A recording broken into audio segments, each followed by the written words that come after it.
Week 5.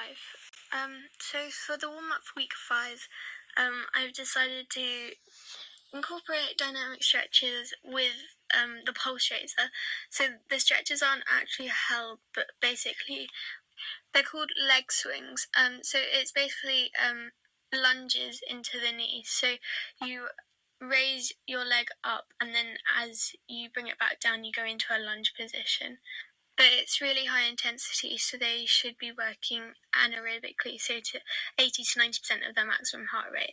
So I'd like them to do that 5 times on each leg. Also, to keep their heart elevated, I'd like them to do skipping for 5 minutes. Skipping warms the shoulder muscles up, but also warms the leg muscles up, which is perfect for the plyometric training session, but also the aerobic treadmill training session on the Monday and Tuesday.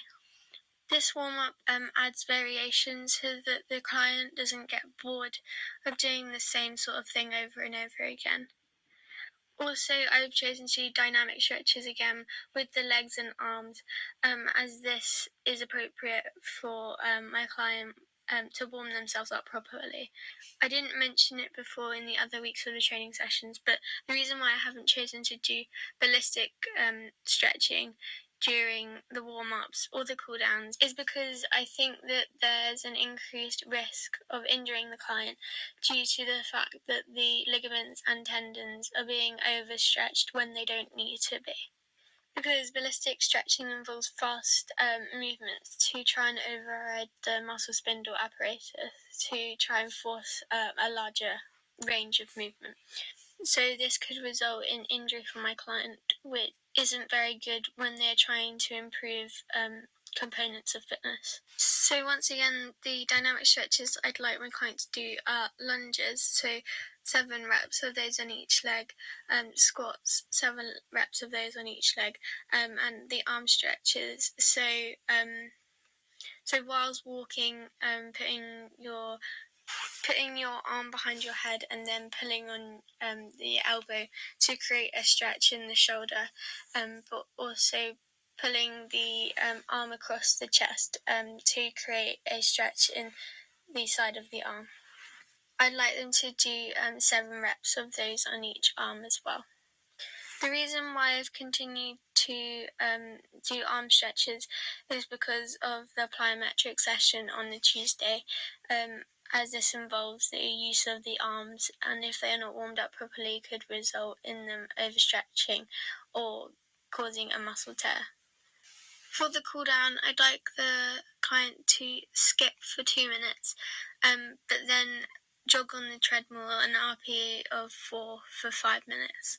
This is so vascular shunt occurs and redirects oxygenated blood to the working muscles to break down the lactic acid for the plyometric session and the speed session on the Tuesday and Thursday, but also to reduce recovery time and epoch for the aerobic training session on the Monday. In connection to this, I've also asked the client to do static stretches. So 7 reps of each exercise on each leg or arm. This is because it once again enables the muscles and ligaments and tendons not to seize up, which will aid with the recovery process after the sessions.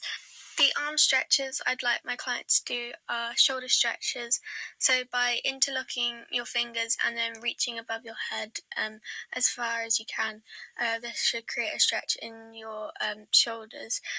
The other shoulder stretch I'd like them to do is if they place their arm behind their head and then pull on their elbow, this should create a stretch in their shoulder.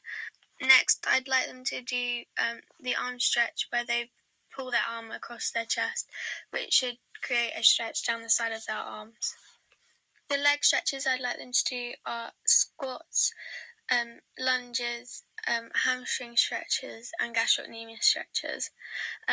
This is because of the treadmill session on the Monday, as it's purely based around their legs.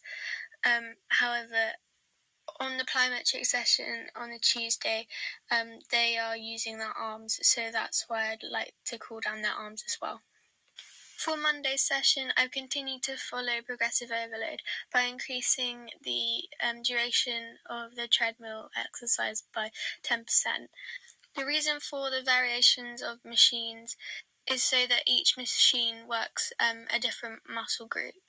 So the treadmill purely focuses on working the client's legs, so increasing their muscular endurance and muscular strength in those legs, but also it causes cardiac hypertrophy, which means the cardiac muscle in the heart becomes thicker and is able to pump more oxygen out of their body in less beats. So it's more efficient when doing exercise, as their heart rate range will increase, so their ability to work at higher intensities increases. And also, in connection to this, it helps increase their VO2 max, so that their ability to supply oxygenated blood to the working muscles is increased, so that during a football match they can last the whole game.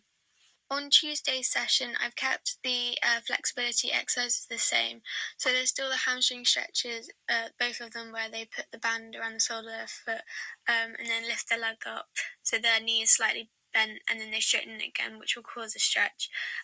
Also, I've kept the pike stretch, which increases the flexibility in their lower back. And also I've kept the sideways squats stretch, which enables their core to strengthen. The reason I've kept the exercises the same but increased the reps is because I need to keep increasing the stretch of the ligaments and tendons and muscles, as it will help them reach their 6-week target in the sit and reach test. But also now in week 5, all the sessions are quite demanding, so the increase in flexibility aids these sessions as they are able to complete the exercises to their full potential, and also there's a decreased risk of them getting injured. As a result of this, there is a decreased risk of reversibility occurring, because if the client was to injure themselves from overstretching or tearing a muscle, training adaptations would be lost because the client is no longer able to maintain the demands from the exercises due to the injury. So with the flexibility exercises, I would like them to do 3 sets of 12 reps of each exercise. On the same day, so the plyometric session, the exercises are jump squats with the football, so the volley when you pass it back to your partner, box jumps, also chest passes with a medicine ball, and I've added an additional exercise, which is ladder exercises with a football. So the ladder exercises with the football is quite similar to one of the warm-ups I did. However, to add the plyometric element into there, the client has to do tuck jumps between each ladder and then kick the ball through a goal. So that's one of the exercises. Then they have to do bunny hops and do the same with the football. And then they have to do small feet in and out of each ladder and then kick the football into the goal. I've increased the reps by 2. This is so my client doesn't injure themselves by putting too much impact on their joints continuously. However, this will still improve the power in my client's legs, as more resistance will be against the client's joints as they work for longer. To make the session more interesting, that's why I've involved the sport element, so that my client doesn't get bored, but also he can work on his ball control for game situations.